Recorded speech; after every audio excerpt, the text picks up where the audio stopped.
Hello students, today we will continue with elastic constants.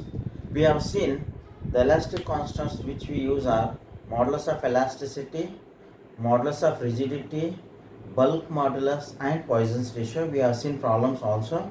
Today we will continue with state of simple shear. State of simple shear. We know shear is the one which is acting parallel to the plane. State of simple stress. Suppose if I take an element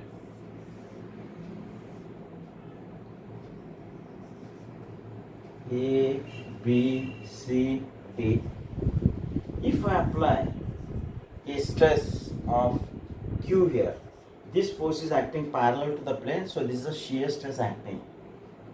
This is a shear stress. Now here, if the system has to be in equilibrium, we are sigma is equal to 0, sigma v equal to 0 and sigma m must also be equal to 0. Now if this element has to be in equilibrium, there is upward stress or load acting here on face AB. So here to keep it in equilibrium, I will apply a downward force. Same magnitude but in opposite direction. Sigma V is correct. Sigma is there are no horizontal forces acting. Now sigma m must be equal to 0. Now if you see to these two forces, they are constituting a couple. So sigma m is not equal to 0. So what we will do? A, B, C, D. These are the stresses already acting on AB. So these two stresses will give a moment. So what will be the moment of Q? So here Q is the shear stress acting. We will convert it into force. We know stress is equal to force by area. So if I multiply it by area, I will get the shear force. So what is the area it is acting? It is AB. And if I take the thickness as T or unity, unity is the thickness, or if I take even T also T.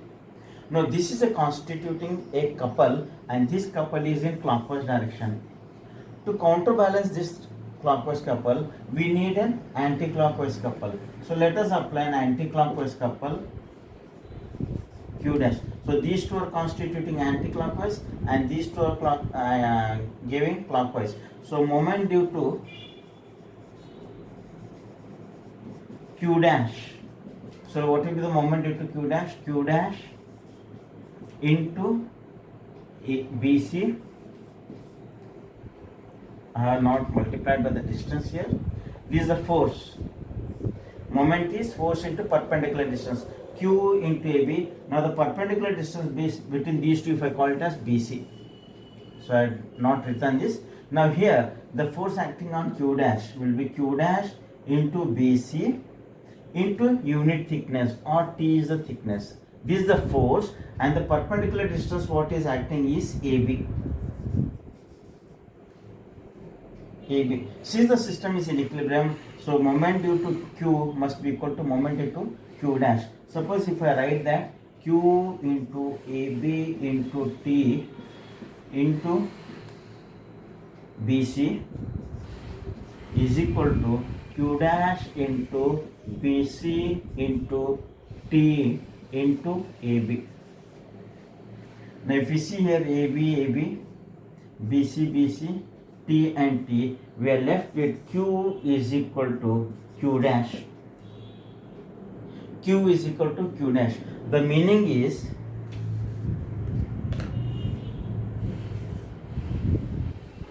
A, B, C, D.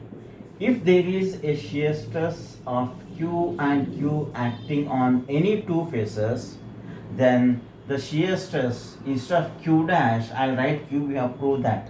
So this will be Q and this is also Q, but giving moment in the opposite direction. These two are giving clockwise and these two are giving anti-clockwise. So the system is in equilibrium. So such a state, we call it as a state of simple shear. Or whenever I am putting shear stress on any two plane, automatically the other two planes will be having the shear stress. Now if you see to the randa, if I push it, it will come back. Means when I am pushing it, there is a clockwise movement. What the table will do, it come in the anti-clockwise direction. So such a state we also call it as complementary shear stress. Complementary means which is coming free. So whenever there are stresses on two faces, there will be stresses in the other two faces automatically generated or induced, but in the opposite direction. So this is known as the state of simple shear. Now here, if you see to the diagonal, suppose if I see to the diagonal A, B, C, D, if there are stresses acting like this, it has got two diagonals. Now if you see to these two forces are meeting at this corner. If I pull this corner, this will cut into two pieces like this. So this diagonal will be subjected to tensile stress, normal tensile stress to the diagonal AC, and this will be Q again. And the other diagonal, which is this one, if I tear this will be getting inside. So this diagonal will be subjected to compressive type of loading or stress. This is again Q, both are Q. All the stresses, if this is Q, then this will be automatically Q, and the shear stresses acting on the diagonal will be also Q, same intensity. One diagonal will be in tension, the other diagonal will be in compression. So this is the state of pure shear or complementary shear stress.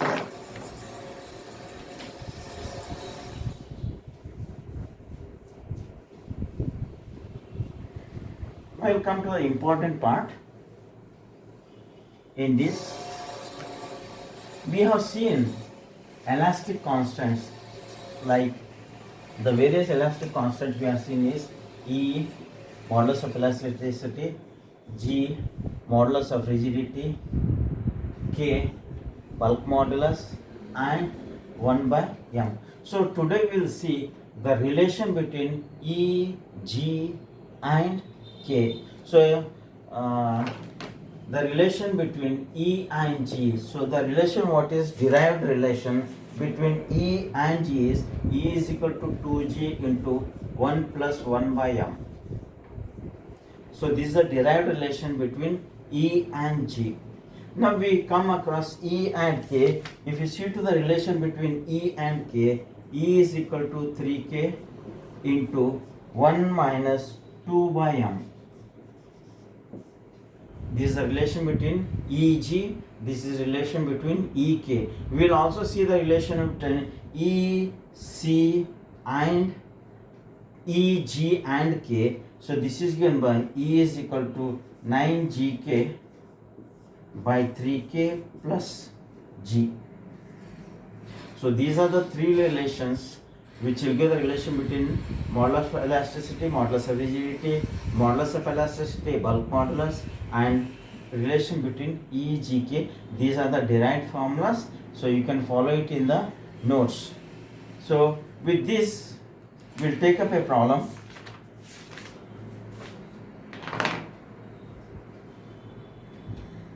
So these are the equations. Simple. E is equal to 2G into 1 plus 1 by m.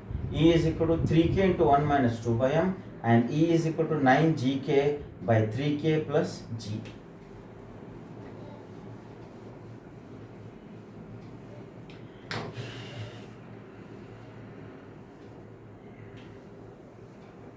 We have seen the stresses acting in the three directions. Triaxial stress system, sigma x, sigma y, and sigma z. We will take up a problem here.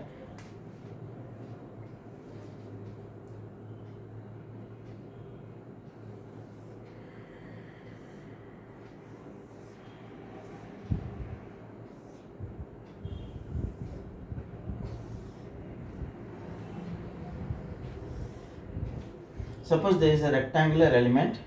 If this is subjected to force of 40 kilonewton, so another 40 kilonewton will be on the other side. If I take it like this, if this is 40, this is also 40. I am not showing the other side.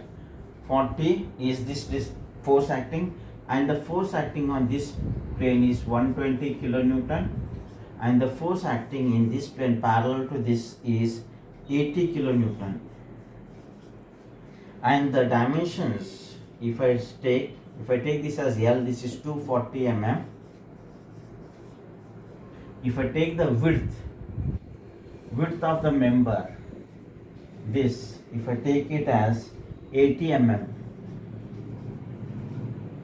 and the thickness or depth, this is B, and if I take the depth thickness equal to 60 mm,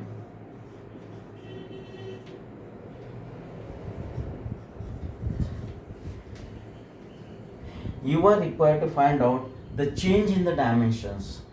We have seen already such problem where we have found out the change in the volume of a member subjected to 3 forces. So here you are required to find out the change in length, you are required to find out change in width, change in depth, change in volume. You are required to find out the change in volume. Also, you will have to determine the value of G, and you will have to find the value of K. So it is a complete detail of all the things to be calculated. If I ask you to find out directly the volume, you have got a formula what we have used already, 1 minus 2 by m into sigma x plus sigma y plus sigma z divided by E, that formula. Or we will find out individually delta L, delta B and delta D. Suppose if I take this distance as x, this as z and this as y. You can take in any form. So x is the length, z is the depth and y is the width of the portion. So I can take this y and this z. Whatever you are taking, correspondingly you should adopt to the system. So here, if load in x direction is 40 kilonewton, what is the load acting in y direction? Y is this direction and this direction is 80 kilonewton. And load acting in z direction, z is vertical, so vertical load is 120 kilonewton. Now this force is tensile, whereas this force is compressive. So this is tensile and this is tensile. You'll have to be careful about this. So we will find out the stress in x direction. So stress in x direction will be load in x direction divided by the area. Now this will be equal to the stress, the load that is acting in x direction is 40, convert it in Newton, divided by, see on what area this is acting? This is acting on an area of 80 by 60. It is acting on the cross section like this. So the area on which it is acting is width by depth. So here width is 80 and the depth is 60. So you get sigma x value as 8.33 Newton per mm square, and this is tensile. It is tensile. Similarly, if you take the stress in y direction, so it will be px by a.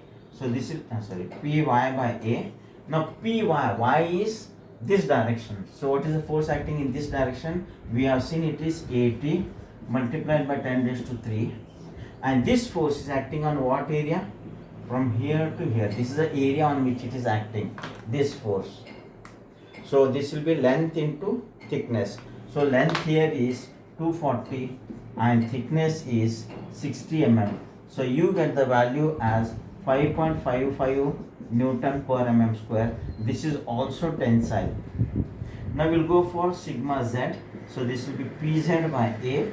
So this is equal to, z is vertical direction and this is the vertical load acting, 120 into 10 to the power of 3 divided by, on what area it is acting? It is acting on this area. So what is the area it is acting? Length into width. So here length is 240 and width is 80 mm. So this stress what is acting is 6.25 Newton per mm square, and this is compressive. Two are tensile and one is compressive. Now we will go for the value of delta L1, delta B and delta D. So when I can find out change in length? If I know the strain in the length, strain in the width, strain in the depth. So once you know the strain, you know the original things, you multiply strain into the original, you get the deformations. So next we will go for the deformations.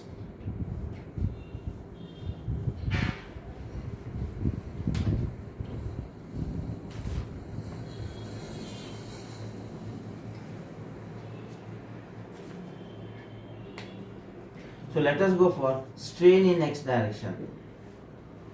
Now this is a stress system wherein the stresses are acting in all the three directions. I have given you the triaxial stress system. It will be sigma x by E, same. Then others will be minus 1 by m sigma y by E minus 1 by m sigma z by E. So this will be equal to sigma x, we have got it as 1 by E if I take common. So sigma x is 8.33 tensile positive and minus 1 by m. So 1 by m given in the problem is, it is given to you. So 1 by m is 0.3 and Young's modulus is also given to you. That is 2 into 10 raised to 5 Newton per mm square. These two data are given to you in the problem. So knowing this data only, we'll have to find out G and K. We'll see it further. So this is 8.33 minus 0.3 into sigma y, and sigma y is 5.5. Then minus 1.1 by m 0.3 and stress sigma z. And how much is sigma z? It is minus 6.25. Minus 6.25 because it is compressive. You should be careful for that. So if all are tensile, then this will be plus minus minus. So this will become minus of minus, it will become plus because it is in compression. So if you simplify this, you get 8.555 divided by E. It is in tension. It is positive. It is in tension. Likewise, stress in y direction. First one will be same. YY minus 1 by m sigma x by E minus 1 by m sigma z by E. So this will be equal to 1 by E is common here. I'll take sigma y. Sigma y is 5.555 minus sigma x. Sigma x is 8.33. 0.3 into 8.33 minus sigma z minus 0.3 into sigma z is negative, so this will be minus 6.25. If you simplify this, you get the value of sigma y is equal to 4.926 divided by E. This is positive, so this is in tension. Likewise, Ez. So Ez will be same, sigma z by E without 1 by m minus 1 by m sigma x by E minus 1 by m sigma y by E.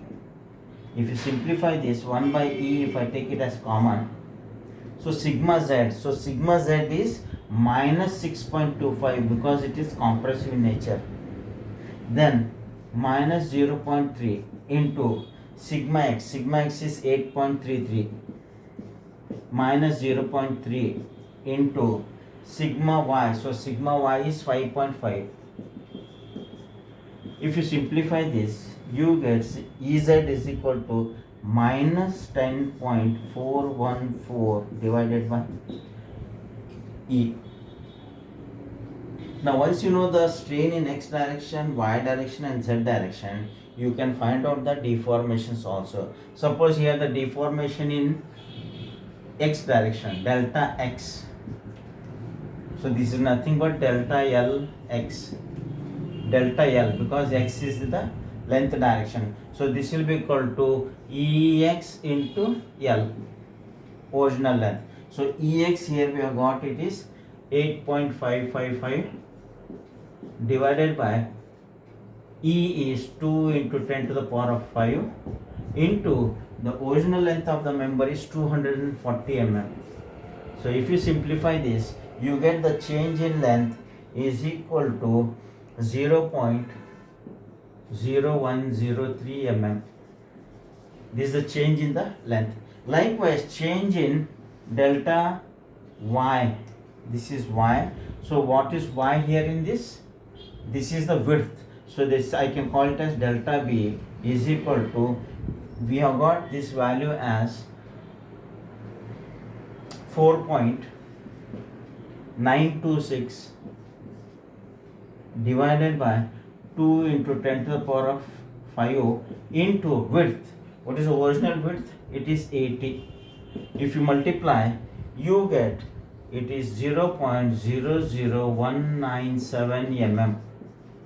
This is extension because it is positive. This is also extension because it is positive. Then we'll go for delta z, or delta, what is in z direction? Thickness. So delta d will be equal to the strain in z direction. What is strain in z direction? Minus 10.414 divided by E is 2 into 10 to the power of 5 into depth. Original depth of the member is 60 mm. If you simplify this, you get minus 0.00312 mm. Minus indicates that there is decrease in the depth. Length is increasing, width is increasing, depth is decreasing. Now here we have found out change in length, change in width and change in depth. So he has also asked you what is the change in volume.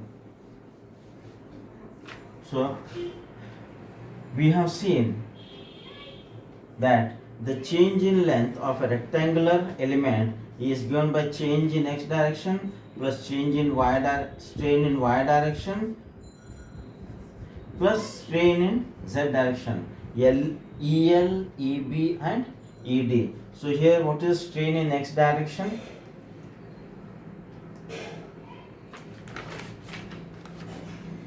So we have got here 8.55 1 by E into 8.55. Then strain in y direction, we have got it as 4.926. It is also positive. And strain in z direction, we have got it as minus 10.414. So these are the strains what we have already calculated. So this will give us a value of change in volume will be 3.067 divided by E. So we know volumetric strain is given by change in volume by original volume. So change in volume will be equal to EV into V. So EV is 3.067, E is 2 into 10 to the power of 5, and the original volume will be completely volume here 240 into width is 80 into thickness is 60. So when you calculate this, you get the change in volume is equal to 17.67 mm cube. So there is a positive value, means there is increase in the volume. There is increase in the volume. So in addition, he has asked you G and K. So G and K, for that we will be using the relationship between E, G and K.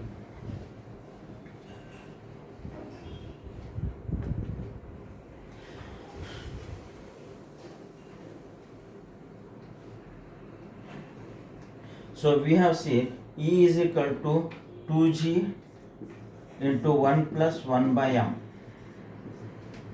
We know the value of E is 2 into 10 to the power of 5 is equal to 2G into 1 plus 1 by M is 0.3. Be careful, the Poisson's ratio is 1 by 3 and is equal to 0.3. Don't write 1 by 0.3. 1 by M is 0.3. So if you simplify for this, you get G is equal to 0.769 into 10 to the power of 5 Newton per mm square. Very simply, just application of the formula. Likewise, E is equal to, we have seen 3k into 1 minus 2 by m. So E is 2 into 10 to the power of 5 is equal to 3k into 1 minus 2 into 0.3. Be careful. So if you simplify this, you get bulk modulus as 1.667 into 10 to the power of 5 Newton per mm square. So this will carry major mass. So it is better you calculate this in the beginning only, so that you get maximum mass. Then the further steps you can continue like this. So here you have to find out, this is 3-dimensional. Stresses are on all the 3 dimensions. So depending upon the load, it may be tensile, increase or decrease. If the load is in only one direction, only that will be increasing, whereas the other two will be decreasing. Now here it depends upon the loading. Please subscribe the channel for more videos. Comment for questions in the comment section. Press the bell icon for notification. We'll continue further with a new topic. Thank you.